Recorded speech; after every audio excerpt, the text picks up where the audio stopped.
Welcome back, ladies and gentlemen. It's a great day here in Georgia. We actually got a little bit of snow, so super excited. My daughter actually got to play in it the first time ever. But needless to say, if you're just now joining this channel, we do a little bit of everything. DIY, automotive, pinball, machining, razors, Barndominiums, you name it, we do it. But today we're talking about 7 common mistakes made when building a Barndominium and what you can do to avoid them. So let's get it. Now, mistake number 1, planning and zoning. You need to find out on the piece of land that you have or that you're looking to buy if you are even allowed to build a Barndominium on it. I know where we're at, you have to be a certain zone type of property. Not only that, you still have to apply for a special exception permit. Now, while that wasn't hugely detrimental, it did delay the project 6 months, along with it cost an additional $500 just for them to say, yes, you can build a Barndominium on this piece of land. Now, mistake number 2 is not properly planning your space. Now, what I mean by that is you got to think about how your Barndominium is going to be built. So if you're doing a red iron, for us, with the way most of them I've seen built around here, we have a steel building that gets put up, and you have an 8-inch purling there, and then you have your wall inside there. So basically, you're building a house inside of inside of the building is what you're doing. What that means, though, is you've got to think, if you buy a 60-foot wide building, you're going to knock instantly 8 inches off each side of that with an 8-inch purlin. Then you're going to knock another 4 inches off each side of that for your sheetrock and your wood that's going to go there. So you already lost a foot on each side of that floor plan right there. So a 60 wide is now technically only 58 foot wide on the inside. You got to make sure you understand that, especially if you're doing your own plans. For us, we actually built our own plans using our CAD software. We laid everything out, but we kept all that in mind. We knew exactly how much we needed to move over in order to calculate for getting a room that we wanted a 20 by 20. We knew exactly how much we actually need to move over. So you really need to understand when it comes to your plumbing, to your electrical needs, as well as understanding your wall thicknesses. Because if you start with a 60 wide building and you're doing it the way we built, you end up with a 58 wide on the inside. So that's 2 foot that's got to come out. If you're thinking, oh, I got a 60 foot wide building, I could do a 30 by 30 room on each side of it. No, you can't. You can't do that. Now, number 3 is skipping on foundation and not having it done properly. Now, the foundation is the backbone of the entire project. Everything starts from there and works its way up. So improperly done, and what I mean by that is there are quite a few things here that can be done improperly. 1, it can be out of square. I've seen it many times. 2 is not level by any means. I've seen that big before, especially people hiring these fly-by-night guys that come in that don't have any experience. Proper footings, and depending on what type of building you're putting up, depends on whether or not you have to have pier foundations or if you're having to do monolithic slab foundation. You really need to understand what you're building and what's going to be required for that building by the engineers, and making sure that you hire a good contractor that actually does that. Now, you can hire a good GC and may or may not get good results, because I know people that have built with a GC before and have had foundation issues. If you are the GC and being your own GC, you need to understand the foundation that is required for your building and making sure you're there supervising when that foundation goes down, because everything starts from there. Now, number 4 is understanding your insulation needs. There are a lot of these companies out there that will offer insulation with their building packages. The problem is a lot of the insulation they offer is not adequate for a house. Now, it's adequate for a barn or a shop, but it's not adequate for an actual house. So you could be throwing money away potentially buying their insulation. So you need to find out, 1, what is the insulation they're offering? What are the R values on it? And really, you need to do research on it, because I know, for instance, we offered a double bubble wrap in the steel building industry that I was in, and it was nothing more than 2 layers of, it was bubble wrap. Let's be honest. It was bubble wrap with a silver coating on one side, a white coating on the other. Personally, couldn't stand it. I hated it. It was not a good insulator. Now, that being said, I am a big fan of spray foam insulation, and we spray foam the entire Barndominium. We did. Now, I will tell you, we also did encapsulate the entire house in insulation as well. But I highly suggest You understand what you need for your area, your climate that's required. Find out what the company is offering. But if it was me personally, I would shoot for getting a specialized installation installer and getting them, in their opinion, in there to do the actual install on that, and not getting what the companies will sell you. Now, number 5 is properly sealing your building when you're using spray foam. Now, if you're doing spray foam, you must properly seal your building up before the spray foam goes in. Now, you may pay somebody to do that, and maybe your insulation installer will do that. If not, this is some of the things you need to pay attention to. Number 1, when your building gets put up, some companies will offer closure strips. Now, that sometimes is an add-on option. Sometimes they only put them in certain areas. But a closure strip is basically a big piece of foam that is cut to the panel shape. Now, the way a closure strip normally lays down is you would normally kind of put it on the building. It generally has tape on one side that kind of helps hold it in place. Some of them just don't, and they just kind of put it in there as they put the panel on and then screw through it, holds it in place. But if they didn't do that, don't worry, because what you can do is still buy the closure strip and you can cut the high rib off. That's the main thing, is getting that high rib closed in.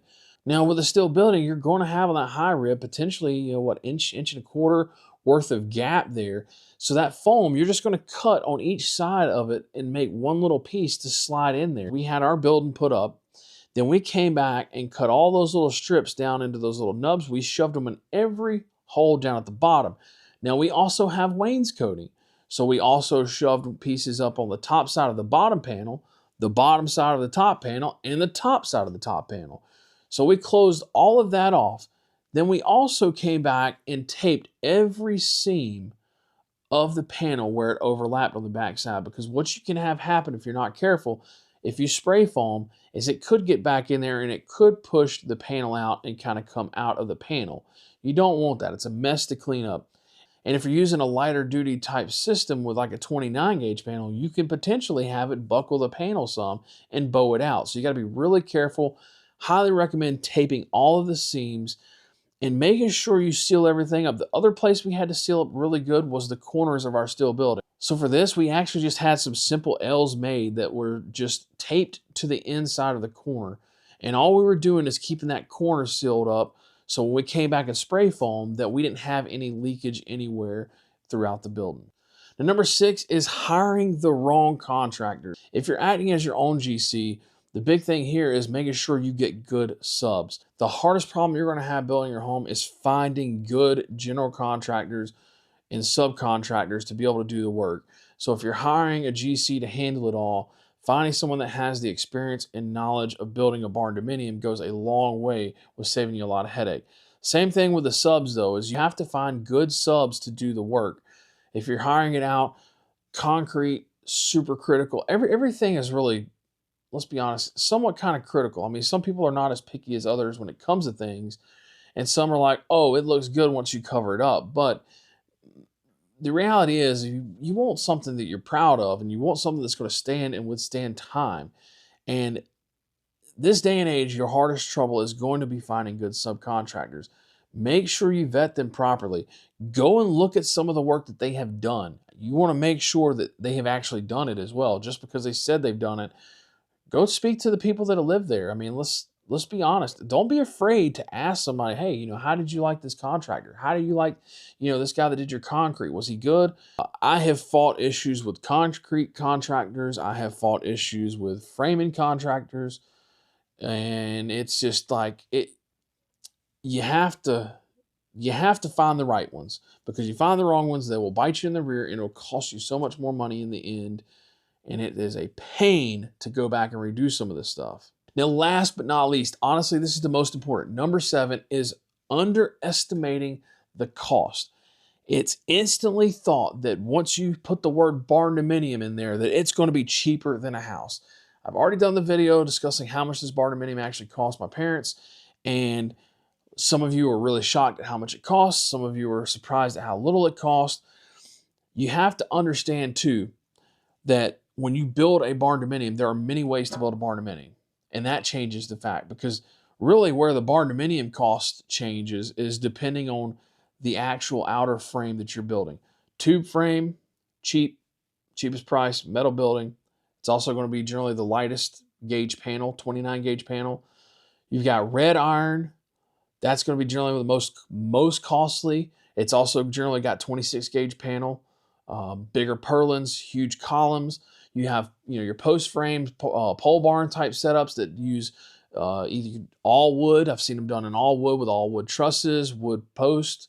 I've seen them done with wood post metal trusses. Like there's a multitude of ways there that you can build the outer structure to get started with, and that changes quite a bit of the cost. Because once you start going to like a red iron building, your foundation is usually going to be thickened up, especially where those columns are going to be because they're such big columns.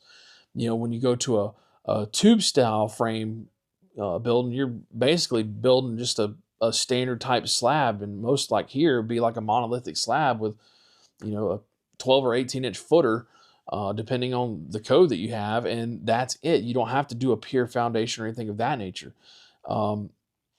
So that changes cost a lot. The big things to get an accurate cost of what it's going to cost. Don't ask Facebook. Don't even ask me, because I mean that's what this one costs. But the reality is you need to know what you're doing on the exterior, what type of building, and you need to know your floor plan. And you need, when I say floor plan, it's not just here's my rooms, this is it. But you need to know your electrical outlet locations, your plumbing fixture locations, your door locations. All that's going to go into account. Then you could submit those to all these different contractors in your area and get a quote on what it's actually going to cost, or a rough estimate that gets you close to what it's actually going to cost you. It's just such a misconception that when you build a Barndominium, it's going to be cheaper.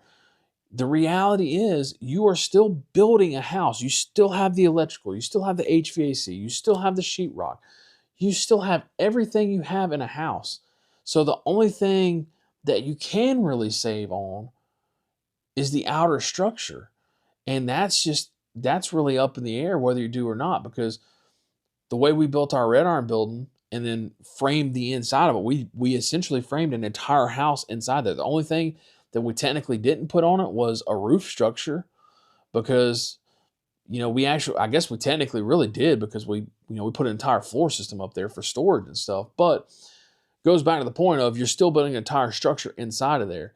Even if you find, do like a post frame building that you're using the outer walls, you still got the interior walls you're building. And really you're not going to be able to save as much as most people think. So huge misconception.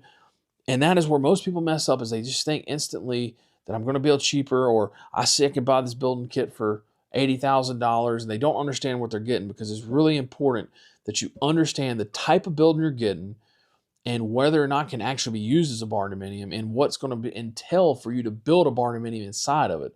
There you have it, the 7 most common mistakes made when building Barndominiums. If you have any questions or comments, leave them down in the comments below. Let me know. I'll be happy to answer anything and everything I can. But we're going to end this one off here. Hope you guys have a great day. We'll catch you next time.